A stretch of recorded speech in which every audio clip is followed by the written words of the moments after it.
Bismillahir Rahmanir Rahim. Wa sallallahu ala Sayyidina Muhammad wa ala alihi wa sahbihi wa sallam. So we have these two verbs in front of us. They're both used to mean to reach. To reach either, for example, a place or to reach a state. So, to reach. Wasala actually needs the harf jar ila. And the ism majroor is the place that is reached. So here, wasala ila Mecca means he reached Mecca. While on the other hand, balagha takes a direct object. Balagha Mecca. So although they both have the fatha, this is actually majroor because there's a harf jar coming before it. So both sentences mean he reached Mecca. However, there's some differences. Wasala is used in a general sense to mean to reach somewhere or to reach some state. And that can be for anything. It's a general verb. It's actually a weaker verb than balagha. And this is represented by the fact that we need a harf jar to bring the object, the place that is reached in this case.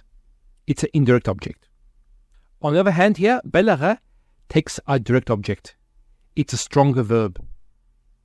And we'll find out actually that its meaning is stronger. What do I mean by that? With wasala, for example, you can use it to reach any place. So for example, if I said, wasaltu ila suq, I reached the marketplace. That was perfectly fine. But I wouldn't say balaghtu suq. And the reason why is because this verb, actually, balagha, it has a more intense meaning. So you can use it, for example, you could say, for example, balaghat al-fakiha. The fruits ripened. So they reached the stage where they were ripe. Or for example, balagha al-kibru, that he reached old age. So these are intense states, or states that require effort. And one other way that we can get this meaning is by taking these letters of balagha. We get another verb by rearranging these letters. So we have the ghain, the lam, and then followed by the ba. Ghalaba. Ghalaba means that he overcame, or he overpowered, or he succeeded in reaching some place. So you can see there's actually effort involved in reaching this. It didn't come easy. So in other words, wasala ila Mecca and balagha Mecca have different meanings. Wasala ila Mecca, you could think of it as somebody, say he was from Riyadh and he wanted to go to Mecca to do some business and then go back or something like that. So we could say he traveled, and when he reached Mecca, we say wasala ila Mecca. However, balagha is the intense verb. So you could, for example, use it for somebody that has wanted to go to Mecca, meaning, for example, for Umrah or Hajj. And he spent his life earning the money to go. And then it reached the point where he had enough money to go. And then we could say, for example, once he reached Mecca, balagha Mecca. He finally reached Mecca after all those years. So you can see how deep the Arabic language is. SubhanAllah.